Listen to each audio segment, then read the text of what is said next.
Gabeba Baderoon is a South African poet, academic, and a writer whose work deeply explores themes of identity, memory, and the complexity of belonging. Her experience of growing up during apartheid profoundly influenced her writing and perspective. Baderoon's collections, including The Dream in the Next Body, 100 Silences, and The History of Intimacy, showcase her lyrical and thoughtful style. Her work has received numerous accolades, including the Daimler Chrysler Award. Lakshmi Shankar is a management consultant working for a British management consulting firm, PA Consulting. She has been a journalist and has a double master's in journalism along with her MBA. She is a gold medalist in journalism. Lakshmi Shankar and Gabeba will discuss mapping a drifting mind in a conversation today. So can I start off by saying what a wonderful way to start the day with you, Gabeba. Thank you. I think we're all really fortunate to have you here and look forward to a wonderful conversation today. Thank you very much. And I think we both agreed that this is a very intriguing topic to the session, mapping a drifting mind. And when we spoke earlier, you related a very interesting story that spoke to this topic. And I would love for us to start off there and perhaps get your insight as to what we mean by mapping a drifting mind. The mind, of course, is a meandering one. It goes to places that sometimes we cannot control, but would love to hear the story behind it and what led to this. And also, I think it is part of your latest book. So if you can just speak to that. That's right. And first of all, a very warm good morning to everybody, and a deep thanks from my heart to all of you for being here, to Lakshmi for the conversation, and to the ALA for the invitation. I'm profoundly honored. I'm very moved to be able to share this space with everybody. The topic of the drifting mind and the map of a drifting mind is somewhat paradoxical, I think, because if something is drifting and moving, it's a bit hard to create a map which is a static, fixed, solid form. And that paradox is deliberate. And it emerges, that image of a mind that is drifting, but that one is trying to get a grasp of at the same time, comes out of my experience of having been a professor at Penn State for several years, and then very abruptly having an accident on an airplane in which I suffered a concussion. And as a result, my mind, which I relied on for, of course, everything, including my career, shifted abruptly into a place I didn't recognize, I didn't know, and that frightened me and unsettled me very deeply. I didn't write and mostly didn't read. I certainly was barely able to have a conversation, even a conversation that I would have frequently, such as on the telephone with my mother, who's back in South Africa. I found it even difficult to answer the phone during that time. So it took a few years for that to shift. And eventually, after about 3 years, I was able to fly back to South Africa to visit my family again. This happened to also overlap with the terrible experience of the epidemic for us all. For me, the epidemic started early because I simply withdrew from the world in 2018. And then in 2021, I was able to go back to South Africa. And once I arrived back in South Africa, I live in Cape Town. I'm from Cape Town. But not the beautiful Cape Town that you all know, not the Cape Town of Table Mountain that I know is in many, many Bollywood scenes, and not the familiar, famous Cape Town overlooking the sea, but it is the Cape Town behind the mountain, the Cape Town that is unseen. It's a very flat area of about 500 square kilometers, 200 square miles behind Table Mountain that is almost never seen. And when I went back to that flat landscape, which is featureless and has a feeling of abandonment because of a very painful history of that area to do with colonialism and apartheid, the flatness of that place, something about it piercingly told me and translated for me that experience of concussion, that experience of emptiness and loss and losing of myself. And so my new book is called Autobiography of Sand, Relief Map of a Drifting Mind. Because the major feature of that very flat part of Cape Town is that sandiness. 10 meters of sand actually constitutes the majority of that part of the Cape. And so the title comes from both the experience of concussion, which perhaps is more common than we expect, and also how to find an artistic and literary form to convey to other people who have not had that experience what it might be like to suddenly find yourself abandoned in your own mind. And I think that's so relatable, especially today, post-pandemic, the feelings of abandonment. How do we connect with other people in society and make sure, once again, we get used to how society works?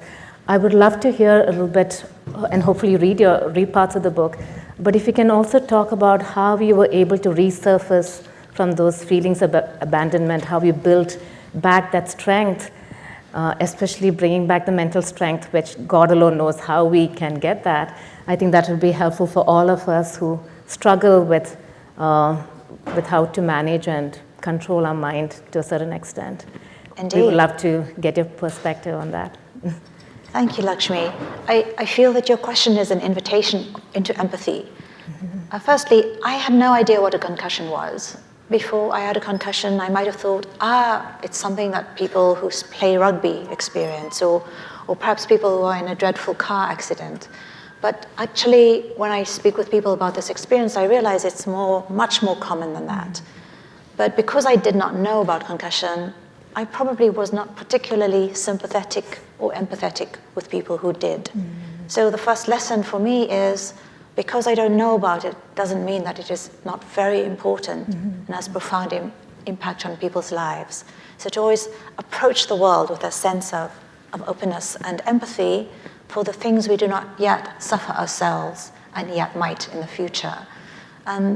The other part of, I think, for all of us, which was a universal experience, far beyond concussion, was the experience of a withdrawal from the world and a great suffering in the world, whether directly ourselves or through the many, many losses that we experienced as the globe during COVID. And there again, there were, I don't have to tell you how many reverberations there were for us personally, for our children, our families, our broader communities. 4 million people in this country alone died, particularly the older generation, and that generation which for many of us convey a continuity and a sense of belonging, especially many of us in this room who are immigrants and who really feel the need for that sense of belonging. We all lost so much.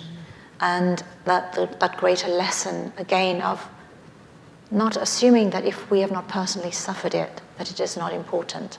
To take that into an understanding that the disruption, it continues today. I know the children who grew up through that time lived in an unprecedented life.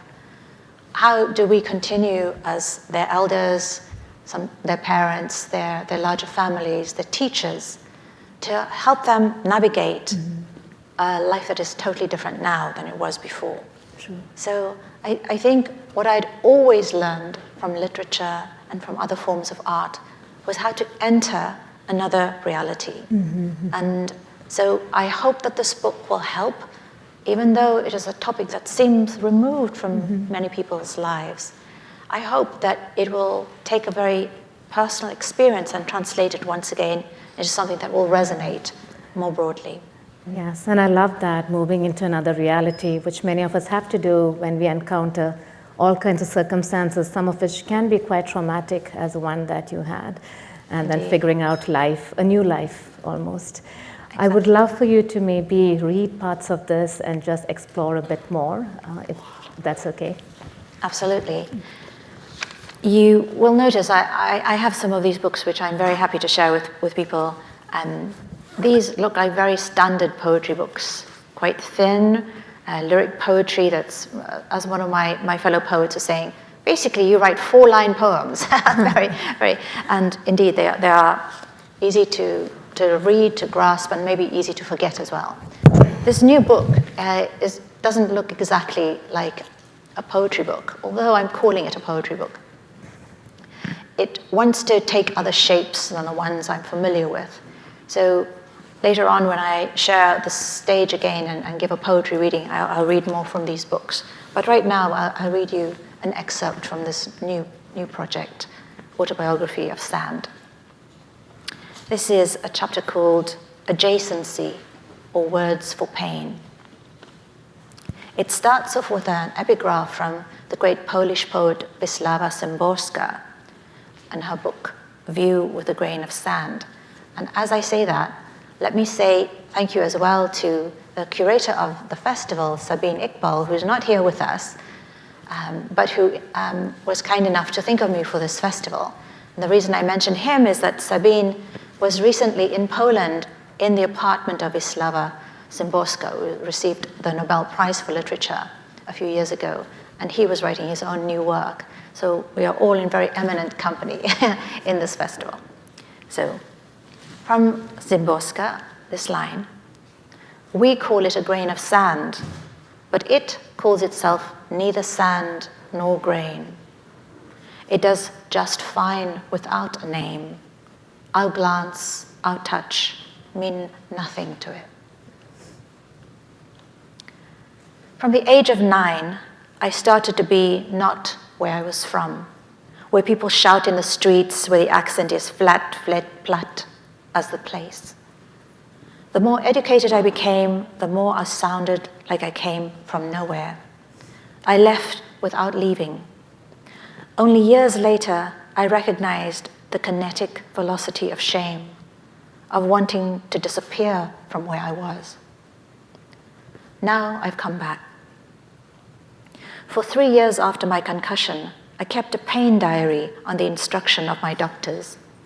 Every day, I dutifully logged the present continuous tense of pain: pounding, piercing, grinding, throbbing.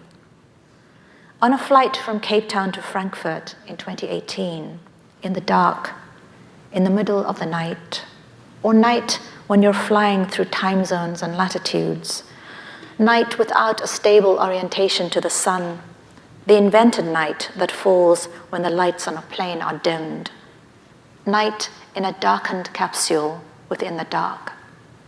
An object fell from the overhead luggage compartment onto my head. The sharp edge of it, the metal corner. Later, I think that my head, my mind, continued a kind of flight of thoughts, flight of ideas, flight of self. I remember that night acutely, but forgot other things. Concussive, jarring, a soft internal machine becomes softly blank, receding, not. Into the vast space of not enters pain, daily pain, complex, compelling pain, pain that demands I turn to it, attend to it. To record it as my doctors instruct, I turn to a vocabulary for pain and find nothing equal to the singularity of it, just standard depleted terms. I take recourse in simile, scalp as sensitive as touch to flower. Then, not words, onomatopoeia, whoosh, ah. But almost discernible beneath this narrow lexicon are the poems I could not write for 3 years. I remember those days in fragments, hesitancies, and hauntings made up of the non-existence of things I couldn't write beneath the logs I kept of pain. Try not to think about it, advises my brother-in-law, an ENT surgeon, recalling his own advice to his patients living with tinnitus. What does it mean not to think about the present tense of pain? I try adjacency, nearness, stepping to the side of my body, circling it and not facing it directly, within reach but not touching. Living next to pain means living shallowly, gliding, flitting, not feeling anything. The substance of this is hurt and repair, negation, and what it makes visible. And yet, building and sewing, which are the occupations of my large family of painters, tilers, bricklayers, seamstresses, and factory workers in Cape Town, the work of their hands, allow me to make negation and presence visible. Tacking, grouting, plumbing, seaming, running one's hands over absence and existence and over the juxtaposition of each. This cutting away, cutting into a flat surface to make presence and absence next to each other, all of their meaning comes from adjacency. Over millennia, the wind and sea have leveled the Cape Flats where I'm from. The wind is pummeling, tumbling, pounding, grinding that area even. And in reading this, I find the same words for making sand in the lexicon for pain that makes me. The thing I've been running away from, but running towards. Flatness is what I'd become. Sandwoman, sand, the thing I tried to escape. Thank you. Thank you. That was so beautiful. And I think we are all indeed lucky to have a poet like you read out her own work. So thank you for doing that. Thank you. And as I listened to you, Gabeba, I think what I was reminded was the quiet strength, the resolve in your work that comes through, and that I think we as immigrants can relate to, can connect with, as we are all part of different diasporas living in a land that's not ours or that we have come to, and that we have perhaps created new lives for ourselves here. So it would be wonderful if, and I know common theme in most of your work is a theme that you grew up with of apartheid. Right. And that by itself, living in such an environment, helps us, or really helps us build certain muscles within ourselves to Yes. accommodate and to thrive in a new world that we find ourselves in. So can you talk about your experiences living in that and how that has influenced your work, and how it also can be lessons for each of us who are part of the diaspora in terms of how we live our life and maybe common themes that we find as well? Indeed. Thank you. Yes. I want you to imagine living in a country in which you are exiled from your own country, where you never quite belong, where your citizenship is actually measured as less than the citizenship of white people. And this, unfortunately, is exactly what the apartheid government did. My mother, who is now 85, lived in the time before apartheid. And she would tell me about this country that I had never experienced, a country where people lived next to each other and they were not divided by the color of their skin. A country in which people lived next to each other and they were not divided by their occupations or their religions or their class status. It was a dream country to me. It wasn't even a country I imagined could exist, because the country I did live in exiled its people all the time. In fact, at the time, say around 1950 or so, when the apartheid system had just started, it was voted into power in 1948, and it established the laws that would eventually create the reality of living in a segregated country in the 1950s. In that time, there were about 23 million people in South Africa. And the government, suddenly in one fell swoop, with one act, one law, determined everybody had to be given a racial category. And to convey to you how fictional, how false, how invented these racial categories were, one family could have people who were given different racial categories. And they, therefore, would not be able to live together in the future. Families who had lived next to other families who were now given different racial categories had to be legally separated into segregated areas. So my mother lived in such a community that was not divided by all of these categories. And abruptly, they were thrown out of their their home, their neighborhood. I want you to imagine what that means. Just right now, all of you living in New Jersey, suddenly a law comes into being that says you can no longer live in your neighborhood with your friendships and with the ways that you have built up of helping one another when you're ill, when somebody needs a cup of sugar, or just the ways you speak with one another over the fence as neighbors. All of that is suddenly abolished. And instead, you, whoever it is in your neighborhood, is determined to be the lesser category. Other people are determined to be the higher category. You in the lesser category are suddenly thrown into an under-resourced place without water, without roads, without services. And from there, you have to drive past the place you used to live to get to the place where you work. That was my mother's reality. Cruelly enough, she still had to drive past that place where her family was thrown out of.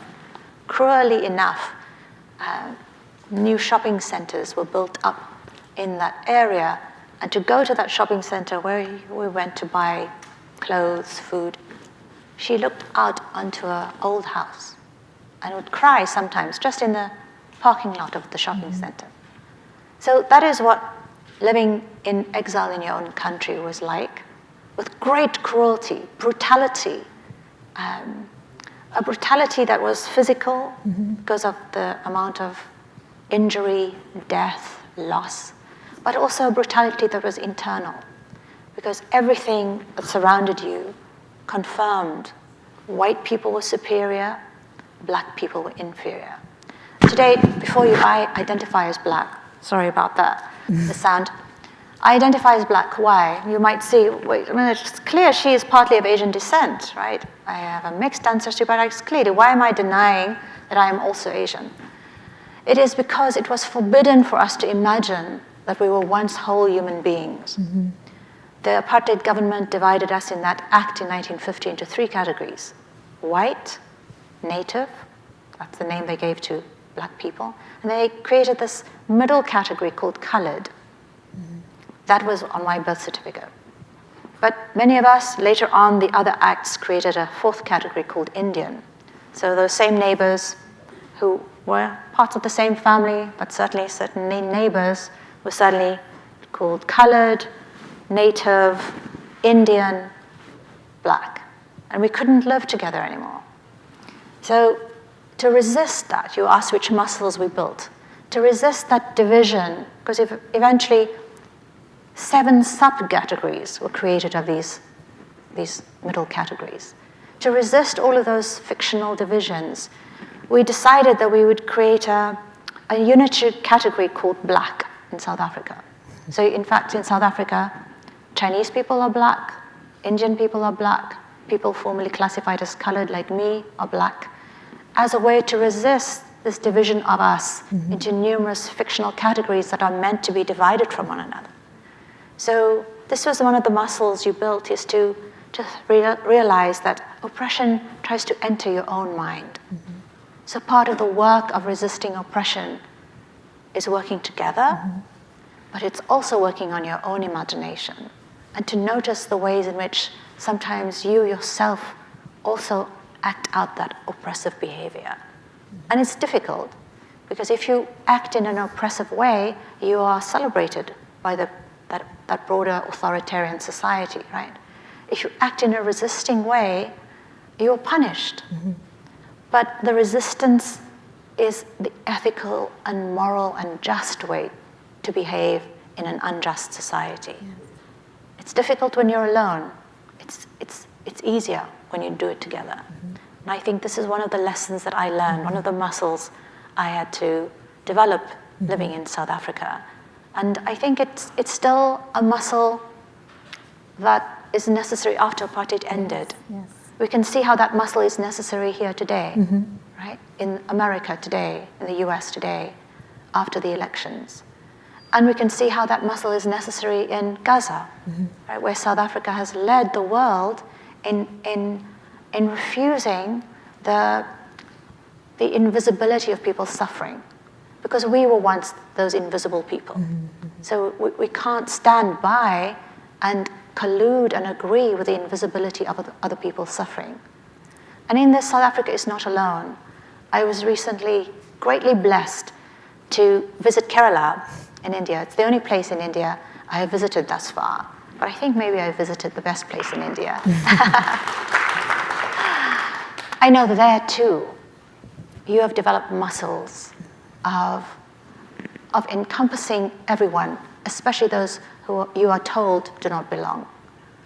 You've learned as well to advance literacy and equality and a vision of a world in which I want to live. I want to live in that world. So I think there are other places where such muscles have also been developed, and I hope I get to live in the world that is envisioned in those places. Yes. And I think very well put, how do you rise beyond dehumanization of people? And how do you make your voice heard? And love the story about Kerala. As you know, Kerala is one of the few matriarchal societies in India and probably in the world as well. So wonderful to hear that you had a great experience there.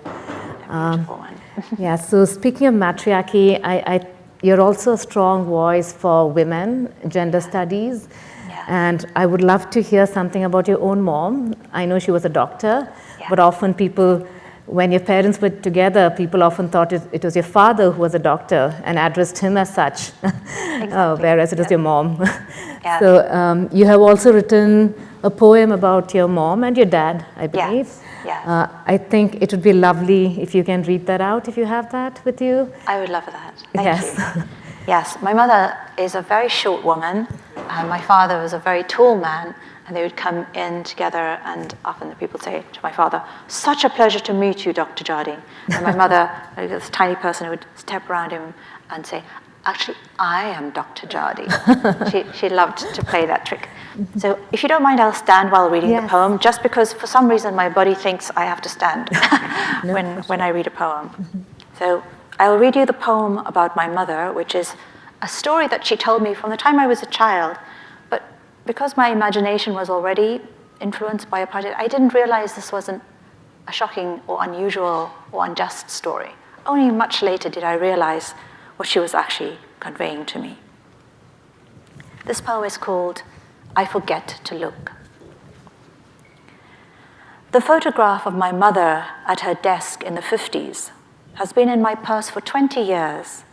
Its paper faded, browning, the scalloped edge bent, then straightened. In it, the color of her dress folds discreetly. The angle of her neck looks as though someone has called her from far away. She was the first in her family to take the bus from Claremont up the hill to the university. At one point during the lectures at medical school, Black students had to pack their notes, get up, and walk past the ascending rows of desks out of the theater. Behind the closed door, in an autopsy Black students were not meant to see, the uncovering and cutting of white skin. Under the knife, the skin, the mystery of sameness. In a world that defined how Black and white could look at each other, touch each other, my mother looks back, her poise unmarred. Every time I open my purse, she is there, so familiar, I forget to look at her. Thank you. Beautiful. I think it's also something we can once again relate to, having our loved ones' pictures, well, now probably on our phone, but just having some of those tattered over years of use and looking at them. And of course, our parents being probably the most favorite pictures that we have. So thank you for reading that out. My pleasure. You can never replace a poem about your mom with anything else. I also want to touch on something which I really enjoyed in your poems, which is there's a fun element. So I know your poems are, of course, they convey so much depth. There is, as I mentioned before, that steely determination, but also capturing the emotions that many of us have gone through in our own childhood and bringing that to life. But I also loved that fun element, and some of your poems have great titles. One of her poems is called Focal Length, and then there's another one we talked about earlier, the technology one.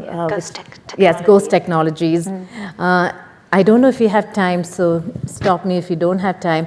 But the Ghost Technologies is such a beautifully written poem. It basically tracks life through your journey through electricity, the use of digital media technologies.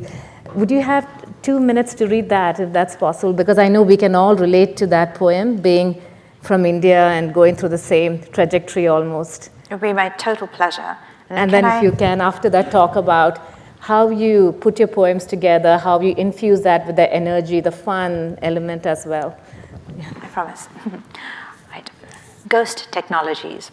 Now, let me explain. In South Africa, we buy electricity in advance. So we buy credits. We enter it into a machine, and then we watch how the numbers go lower and lower and lower as we use our electricity, our appliances. Now, that means we obsessively watch which appliances use up electricity. And some appliances use electricity even when you're not using them. And that term is ghost or vampire technology, so hence the idea. Ghost Technologies. On button, red light we learn the meaning of. In 1976, the Soweto student protests are erased from the black and white television that arrives that year in the front room. And from then, a line is drawn between what happened and did not, what is real and is not. Each night, we children eat hurriedly in the next room, our eyes already sidling through the door to the blank screen. Just before 6, waiting on chairs facing the new center, we watch an intuition pulse through black and white snow. It flickers, then hisses, and turns into the high whine of the test pattern that on the dot of 6 becomes a face. Anybody old enough to have seen a test pattern on a TV screen? How about dial-up? Do you remember what the sound of dial-up was like in the internet? That's the generation I'm from. My parents make a timetable. No watching after the 8 o'clock news. So after the news becomes a genre for grown-ups. Telefunken, Fuchswehr, Tedelex. The names next to the on button change as our TVs break over the years. The single channel alternates between English and Afrikaans. Then the government creates stations in Zulu and Xhosa. We are trained into separate realities. The first time I see a black woman on TV is in an advert for dishwashing liquid, in which a white woman praises her domestic servant for choosing a new detergent. "Betsy, you're so clever." To which the black woman responds shyly, "Oh, madam." Even as a child, I can see this is not about cleaning dishes, but some other kind of labor. We watch to become ourselves. TV teaches us good black voices. The black people reading the news sound as though they are sitting inside glass and come from nowhere we know. In 1982, my mother buys a Philips video cassette recorder with semi-remote control at the Rand Easter show. And one day, someone trips over the 12-foot cord, and after that, the VCR only works with a cord plugged in.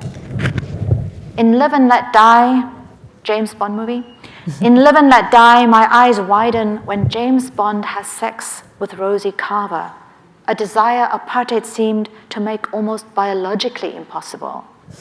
I press rewind on the semi-remote and watch again. My brother buys an Apple computer with a green screen and orange cursor he hooks up to the TV, and we play tennis, and the ball sounds hollow but urgent. Our fingers sore from slamming the arrow keys, the beginning of games that hurt and where only the screen makes a sound. In the early days of the internet, I navigate with arrow keys and DOS, and in 1994 choose my first email name, Gab. Messages sent to it still reach me today. In 2002, I moved for a year to England, the center of the real, but have to queue in person at the bank because their online world seems not to exist. Down here, we rejig every technology and accelerate the virtual in the absence of the physical. But capital is watching and tells us airtime is as necessary as oxygen, a perfect philosophy of the real. In our houses, ghost technologies run down the prepaid electric meters.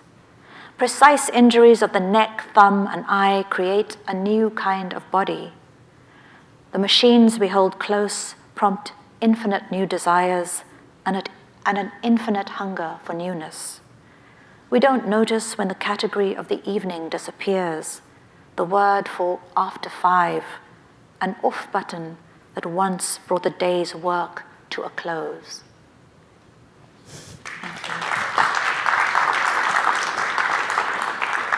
And I think that's what we all love, that combination of fun anecdotes that probably we have gone through in our own childhood, the cassette recorder, I don't want to date myself, but such things, and the powerful story of the advertisement, which probably was stamped into consciousness that we never realized what it was all about till you look back. Yes.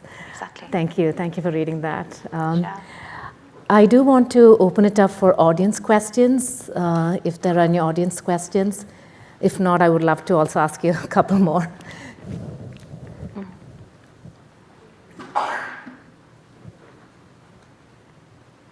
I just have one question, just out of curiosity. Like your mom used to write. I apologize if I missed it. Not at all, not at all. That's a wonderful question.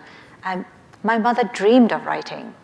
As I mentioned, she was a medical doctor, but her best friends at university were the literature students.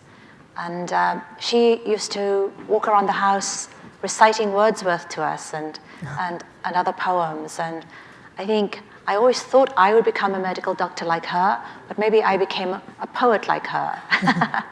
Thank you, Kiran. Yes, we are all inspired by our moms. There's one more question there. Yes. One more question, okay. Somebody else can ask. I already talked to them. Okay.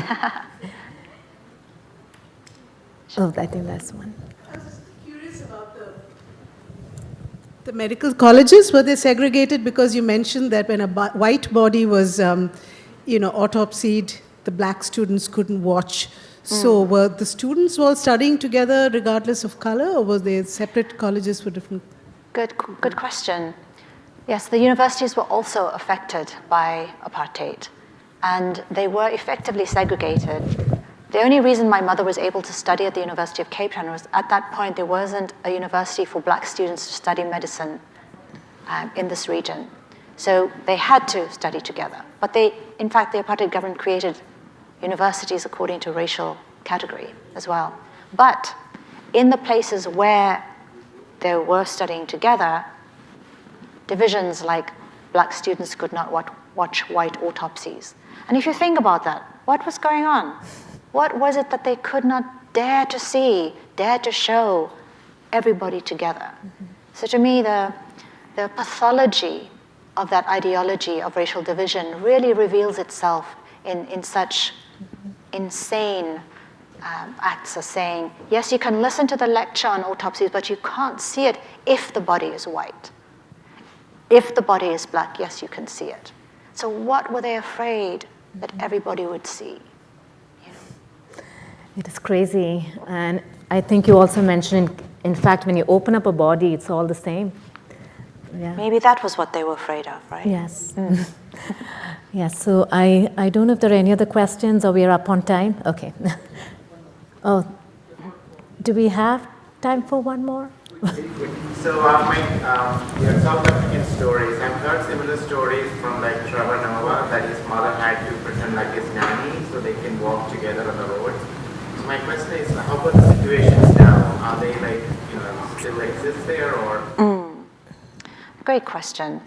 Yeah, I think maybe you also have experienced this in India and other post-colonial places. Colonialism lingers. Apartheid lingers.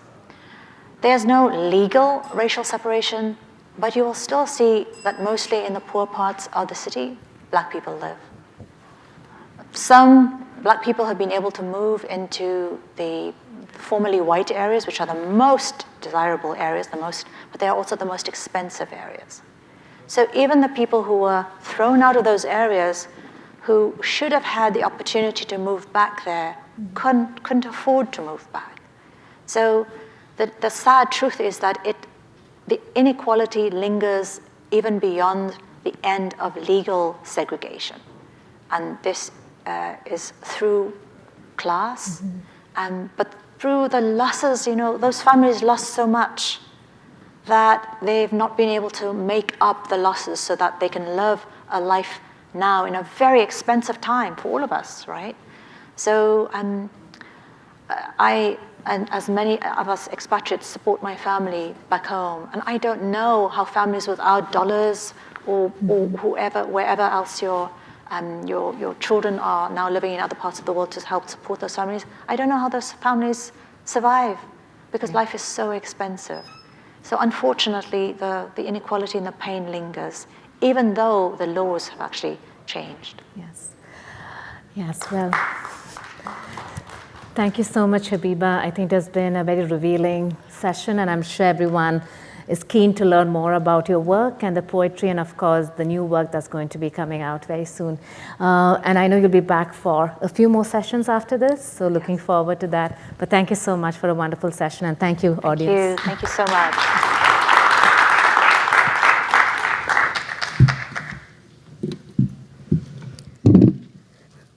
That was a beautiful session and truly relatable thoughts for many of us on immigrants and sense of belonging, experience of emptiness, abandonment.